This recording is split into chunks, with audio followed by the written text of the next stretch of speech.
A economia global nunca esteve tão estranha como está agora. E o mais incrível disso tudo é que isso está acontecendo porque as pessoas estão com medo de uma grande crise. E o bizarro é que nós não temos crise ainda. Então as pessoas estão com medo de algo que não aconteceu ainda, que pode acontecer. E aí eu trago o seguinte questionamento: e se a gente não tiver uma crise acontecendo? O que que o mercado faz? Como que o mercado responde? Se a gente voltar na história, você vai ver que tudo tende a se repetir. Isso pode ser uma baita oportunidade de ganhar dinheiro. Eu tenho que mostrar muita coisa pra você, então eu preciso que você fique nesse vídeo até o final e preste muita atenção. Então vamos lá. Agora, o medo de uma crise é balela ou não? Não, o medo é real, só que a crise não chegou. Tudo isso por causa do Donald Trump e as tarifas dele, tá? Todas as crises que nós temos na história tem como o centro do problema inflação, que a inflação reduz o poder de compra da população. Se as pessoas não conseguem comprar as coisas básicas para comer, você tem uma grande crise sistemática que vai passando, isso vai passando para as empresas, passa para o consumidor, e aí passa para a economia, e aí vira tudo um caos e a economia perde o controle. E tem medidas que dá para o governo fazer para salvar a economia e não deixar o país afundar direto para uma crise. Só que esse é um papo daqui a alguns minutos nesse vídeo. Então, o medo principal dessas tarifas, eu não quero entrar muito nesse assunto porque não é o assunto principal, é que as tarifas do Trump entreguem uma alta inflação. E uma inflação alta levaria os Estados Unidos para uma crise, tá? Agora, o que acontece é que essa tarifa ela gerou um caso muito curioso no nosso mercado, que foi um medo exageradíssimo, tanto em ações quanto cripto. Eu gosto de falar mais de cripto, mas isso aí acabou respingando para tudo que você imagina de investimento. E aí, enquanto o Trump fala aqui que essa política tarifária dele está indo muito bem animadora, os investidores pensam o contrário, porque desde quando ele começou tudo isso, o mercado de ações teve uma saída de 5 trilhões de dólares em capital. E para onde foi esse dinheiro? Para proteção, que foi para quê? Para dólar e para o ouro. Não é à toa que o ouro está batendo a sua máxima histórica já, tá em 3.200. Isso aí é tipo, cara, é absurdo. Então, claramente, os investidores estão com medo. Só que esse é o ponto principal. Olha só o dano que foi causado no mercado financeiro.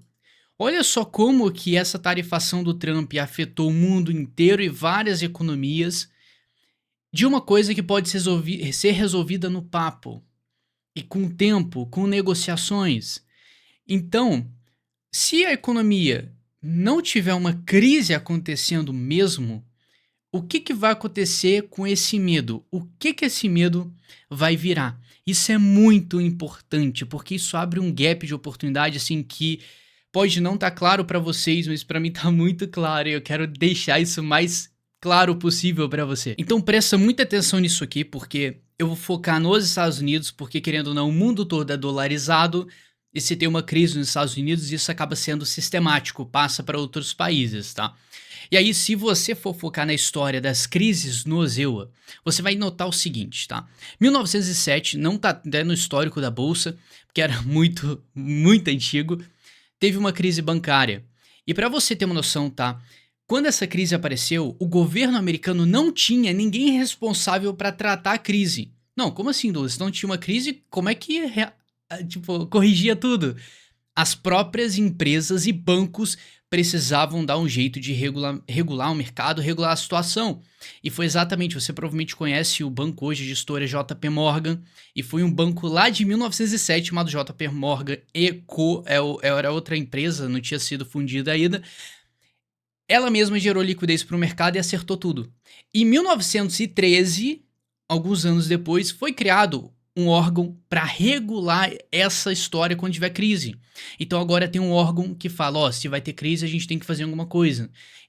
Então é um órgão que só estuda crise para não deixar acontecer nada de ruim com a economia. E se tiver acontecendo, eles corrigirem de alguma forma. E aí você já ouviu falar do Federal Reserve, que foi criado em 1913. Então o Banco Central Americano, ele tem o poder e o dever de não deixar os Estados Unidos entrar em crise. Então, para isso, eles vão ter que mudar a taxa de juros, estimular a economia, retrair a economia. E quem é o presidente? É esse cara aqui da esquerda que você tá vendo, Jerome Powell. Provavelmente você conhece. Então, esse cara, ele tá numa situação hoje muito delicada de não deixar os Estados Unidos entrar numa crise. E a situação dos Estados Unidos tá meio bamba, por isso que o medo é real. Então ele tá tentando de todas as formas deixar tudo tranquilo, enquanto o Trump, ele quer e tá pressionando o Banco Central Americano para cortar os juros. E os juros têm um papel fundamental na expansão e retração de uma economia. Se os juros aumentam, tudo fica mais caro. Então vamos lá, você quer financiar um apartamento, sua casa própria, seu carro, você quer pegar um empréstimo, fica tudo mais caro com os juros altos, correto? Agora, se os juros estão baixos, olha só, você consegue comprar a sua casa própria com mais facilidade, você consegue financiar o seu carro com mais facilidade. Se você é uma empresa, você consegue pegar empréstimo a uma taxa de juros baixa, então você consegue alavancar mais o seu negócio. Então, a economia, quando os juros estão caindo, ela aquece muito mais rápido, ela gira mais, a economia ela vai ficando muito mais movimentada. E o problema disso é a inflação. Então, por isso que todos os mercados têm ciclos de expansão, corte de juros, aumento de juros, para justamente expandir e dar um freio na economia para não entrar numa crise. E aí, olha só esse gráfico aqui do governo americano, que legal. Todas essas barras escuras verticais são crises e recessões técnicas que aconteceram nos Estados Unidos. Tá? Nota que todas as vezes que depois de uma crise, nós tivemos a taxa de juros, que é esse gráfico, caindo. Então, ó, crise, 1973, 74, queda de juros. Foi lá 1981, queda de juros. A bolha.com em 2000, queda de juros. 2008, queda de juros. Então, você nota que isso é padronizado. E quando você tem uma crise, uma recessão, o dever do Banco Central Americano é cortar os juros, estimular a economia e não deixar os Estados Unidos entrar num buraco. Ou seja, quando tem crise, tem estímulo econômico. Se tem estímulo econômico, os mercados, eles sobem, porque tem muito mais dinheiro na economia. É muito mais fácil você comprar suas coisas. E se você tem mais acesso ao dinheiro, você gasta mais, você investe mais. Então, tudo cresce. E aí a gente ganha dinheiro se a gente está investido nessas horas. Então, se eu pegar todas as crises importantes na história, crise mesmo, tá? 1929, superprodução, a economia estava muito aquecida, as empresas produzindo pra caramba e do nada pararam de comprar. E cheio de estoque agora as empresas, como é que vai vender? Então deu uma estagnada ferrada e uma bolha de superprodução estourou. Crise. Então olha só a queda que o mercado teve nessa época, tá? Para você ter ideia da fuga de capital. Fuga de 90% no índice S&P 500 da bolsa, tá? Com as 500 maiores empresas do mundo. Olha a porrada. Tudo bem. Aí a gente passa para 1973, 74, crise do petróleo. Então, os países árabes, dois da OPEP, falaram assim: os Estados Unidos, a gente não vai vender mais petróleo para você. Os Estados Unidos, ué, como assim? E agora, os Estados Unidos, sem o seu principal fornecedor de petróleo, como é que você move a economia sem petróleo? Se o petróleo é responsável pela energia, é responsável pelo combustível, e sem combustível não há transporte. Sem energia não há produção, então a economia toda para. Então foi uma baita crise, as bolsas também sofreram bastante nessa história. Agora eu quero que você preste muita atenção na forma que o mercado recuperou nisso tudo. Bom, em 1929, olha o tempo que demorou para a bolsa se recuperar. Demorando aqui, ó, de 29 até os seus 55. Então foi basicamente 20 e poucos anos para a bolsa voltar ao ponto inicial antes da crise. Então olha o tempo de demora que uma crise tem para se recuperar em termos financeiros na bolsa. Agora em 1973, 74, nessa crise do petróleo, já demorou menos tempo. Já foram aqui de 73 para seus 83, então foi basicamente aqui 9, 10 anos para o mercado se recuperar. E eu te pergunto, você teria paciência de esperar o seu investimento, você investir no meio da crise ali, numa queda, para esperar 20 e poucos anos ou 10 anos para o seu investimento de dar um retorno? Hoje, e ainda com essa época da internet toda, todo mundo imediatista pra caramba, a gente não tem essa paciência, então tá fora de cogitação. E aí você nota que essas crises demoram muito para recuperar? Agora eu jogo o seguinte questionamento para você: o que acontece quando não há crise? A recuperação, ela é em V. Então, para isso, eu não vou pegar como exemplo aqui a Bolha.com e nem a crise imobiliária de 2008, tá? Eu vou tirar esses dois exemplos porque tem muito detalhe aqui e foram crises mesmo. Agora, um exemplo claro de algo que o mercado ficou com muito medo de uma crise que não aconteceu foi em 2020. Como assim, Douglas? Como que não foi? 2020, nós tivemos uma. Foi bem alarmante, foi um medo exageradíssimo, só que o mercado recuperou de uma forma muito rápida. A gente entrou até numa recessão tecnicamente super rápida, como você pode ver nisso aqui. Que na verdade não, assim, na minha visão, não deu nem tempo de realmente encarar uma crise, porque logo em seguida, no meio de tanto pânico, a gente teve um corte brutal de juros, tá? Os juros tiveram uma queda muito abrupta aqui e gerou uma das maiores altas que a gente já viu na história dos mercados, principalmente para os mercados mais arriscados, como o de cripto que você conhece. Então, quando você tem medo, o que mais sofre são os mercados de alto risco. Quando você tem euforia, os que mais ganham são os mercados de alto risco.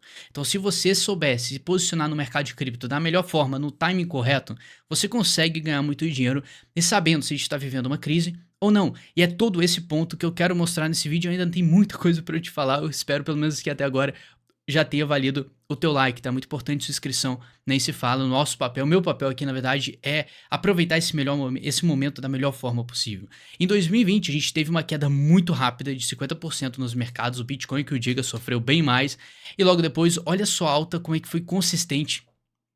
E foi absurda, tá? Uma das maiores performances da bolsa, subindo 120% o índice em si. Só que o principal não foi o índice, foi o mercado de cripto, que teve uma performance colossal. O próprio Bitcoin chegou a subir aqui seus 1.700% em um curto espaço de tempo, tá? A gente pode botar aí 2 anos, o que nenhum investimento te dá um retorno como esse. Então você nota que a bolsa entregou uma performance de 120%, o Bitcoin entregou uma performance de 1.700%.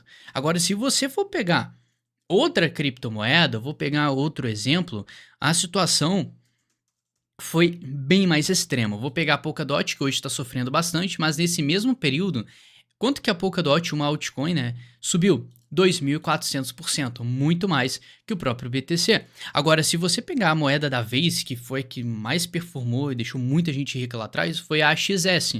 A AXS, Axie Infinity, chegou a ter uma performance de 165.000%. Meu Deus, eu acho que se você botasse 1 centavo nisso aqui, você já conseguiria comprar um apartamento.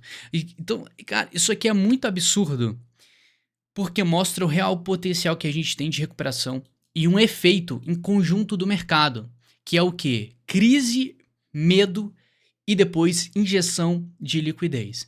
Então, se a gente não entra numa crise, nós não vamos ver aquela história de 20 anos, 10 anos para o mercado se recuperar. A gente vê algo muito mais rápido. E eu acredito que essa seja a exata situação que nós estamos. Porque, lembra que eu te falei do Banco Central americano, do Jerome Powell, que é o cara responsável para dar esse equilíbrio na economia, aumentar ou reduzir os juros, fazer o corte ou aumentar os juros? Então, o Donald Trump, o presidente dos Estados Unidos, ele quer estimular a economia. Ele quer que o Jerome Powell, o presidente do Banco Central americano, corte os juros. E se ele corta os juros, a gente vai ver esse gráfico aqui caindo mais e a economia expandindo provavelmente mais forte do que a gente viu em 2020.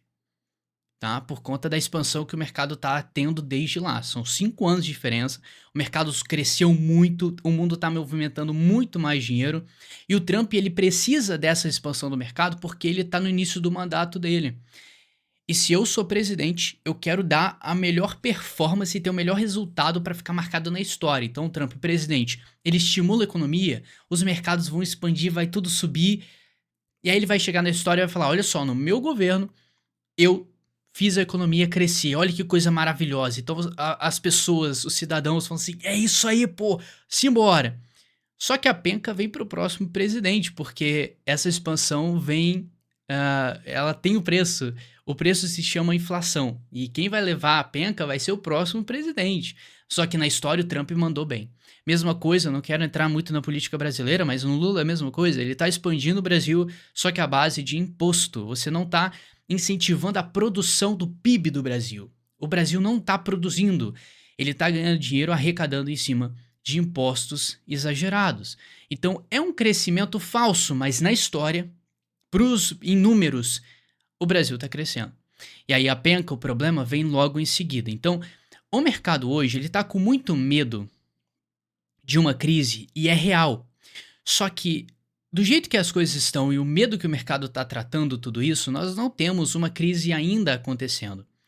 E com vários gatilhos gráficos que o Bitcoin está perto de formar um fundo, a bolsa também já está chegando num momento de extremo medo, batendo recordes, tendo ainda, eu já comentei outros vídeos, tá? É muito importante que você se inscreva nesse canal, falando sobre a recuperação histórica que a bolsa teve.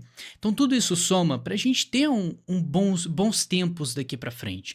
Só que eu volto a te lembrar que é uma janela curta de aproveitamento. Tá? Você pode até tratar tudo isso como uma bolha e logo depois ela estoura. E quando ela estoura, muita gente perde dinheiro, muita gente perde tudo. Então você tem essa janela de recuperação, possível recuperação nos mercados, para você fazer o dinheiro que você quer e vender antes que o mercado pegue e reverta, estoure a bolha. E aí vem uma parte mais chata que, claro, nem toda história tem final feliz, porque são muitos investidores e nem todo mundo vai sair ganhando nessa história. Eu não acredito que a gente esteja vivendo assim, uma alta que vai seguir para sempre. Sabe por quê? Porque os anos 2000, bolha.com, a gente teve uma bolha estourando tecnológica, ok? Nós tivemos 2008 uma crise imobiliária, então a gente junta tecnologia com o mercado imobiliário, então a tecnologia sofreu um reset e o mercado imobiliário também. Ok, são os dois mercados que estão mais em evidência. Se você for hoje em dia, você vai ver que os dois mais fortes é de tecnologia e imobiliário, que imobiliário não tem nem como, né? Os antigos investidores sempre, o principal investimento deles era imóveis e hoje eles pensam da mesma forma e a maior riqueza no mundo hoje está na mão desses antigos investidores, que tem uma grana muito absurda. Os jovens, eu, você, a gente não tem tanto potencial, tanto capital como a velha guarda tem, tá? Então, o que isso significa? Significa que, historicamente, a gente vê resets periódicos. Então, se a gente teve uma crise tecnológica acontecendo em 2000, por que em 25, 26 anos, 27, 28, 30 anos depois, a gente não pode ter uma nova crise? Uma nova bolha especulativa? E, olha, olhando para a história, parece muito isso. Porque a gente vem subindo incansavelmente desde os anos 2008, da crise de 2008 imobiliária, tá? Então, essa alta aqui, sem nenhuma correção, vai chegar em algum momento e vai ter uma grande queda, na minha opinião, vai ser o estouro de bolha. Então, esse medo da recessão, de crise que as pessoas estão tendo é real, só que eu não acho que isso vai acontecer agora, mas eu acho que antes da gente ter esse estouro, o mercado vai ter um momento de glória, de muita euforia, que a gente vai ver muitos extremos acontecendo, e quando você tá no pico de uma bolha, é absurdo como que o mercado fica irracional, tá? A gente vê cripto subindo, qualquer cripto que você imagina subindo, qualquer imóvelzinho, qualquer empresa que abre, ela já fica com valuation de bilhões, é um negócio absurdo, colossal. Então você consegue identificar isso, ainda mais se você souber identificar padrões gráficos, padrões de exaustão e definir zonas de venda para os seus investimentos. Então quando você faz isso, você aproveita essa bolha e tende a se proteger antes do estouro dela. É muito difícil pegar o timing correto, mas o que você conseguir tirar de bom proveito nisso é excelente. Então, como a gente viu uma bolha tecnológica acontecendo em 2000, foi o início da internet, a gente está começando a ver uma bolha na tecnologia e também uma bolha imobiliária. Então parece que essa história aqui está se repetindo. O que leva hoje dois cenários. A gente tem o mercado imobiliário, na minha opinião, tá? Em alguns lugares está extremamente caro, aluguel, tudo. Então, investimento nessa área, na minha opinião, hoje não vale a pena. Então, vale muito mais a pena você fazer um investimento na área da tecnologia, que tem muito mais abertura e tem muito mais novidade, como inteligência artificial, enfim. E é por isso que o mercado de cripto acaba sendo o mercado mais oportuno para você investir. Então, você vai ter que fazer uma boa seleção de projetos dentro de cripto. Se você quiser investir, claro que isso aqui não é uma recomendação de investimento, mas o setor de tecnologia é o que mais tende a entregar em uma bolha se a gente tiver esse cenário que eu tô te falando aqui, tá? Essa falsa crise passando, todas essas tensões do Trump indo embora e o governo americano ainda cortando juros e incentivando a economia. É a receita que a gente viu em 2020 que pode se replicar para esse exato momento. Então você tem empresas de tecnologia na bolsa, assim como você tem criptos, que cripto automaticamente representa a tecnologia. Então você pode focar em algumas criptos, claro, com responsabilidade, porque esse mercado é extremamente arriscado, não é à toa que muitas altcoins, muitas criptomoedas caíram 50, 60, 70, 80, 90% nesses últimos 6 meses, tá? 6 meses caindo 80%. Eu acredito que o público majoritário que está assistindo esse vídeo é de cripto, tá? E eu sei que é um momento muito delicado. E se você tiver interesse de ser acompanhado por mim pessoalmente nesses próximos meses para melhorar as suas chances, fazer um gerenciamento de risco correto, eu tenho um programa de mentoria de acompanhamento pessoal, só que ele é mais caro, tá? Se você tiver interesse nesse acompanhamento, o link tá na descrição para você fazer a aplicação. Eu vou ver, fazer a leitura do seu perfil e se você for aprovado, eu mesmo entro em contato com você. Então eu acredito que a gente vai ter uma janela de oportunidade muito grande daqui para frente, mas são pouquíssimas pessoas que conseguem atingir os objetivos e seguir firme nessa jornada, porque nesse meio do caminho muita coisa maluca vai acontecer, assim como já tá acontecendo. Se só abrir as notícias, os portais, vai ver como que tá tudo uma bela bagunça. E você seguir uma estratégia, seguir uma linha de raciocínio é muito difícil, tá? E por isso que vai ficar muito escasso você buscar o resultado que você quer, ter um resultado muito acima da média, como a gente vê em cripto. E tá muito mais claro que não tá tão fácil como parece. Mas muito obrigado pela companhia, um grande abraço e tamo junto.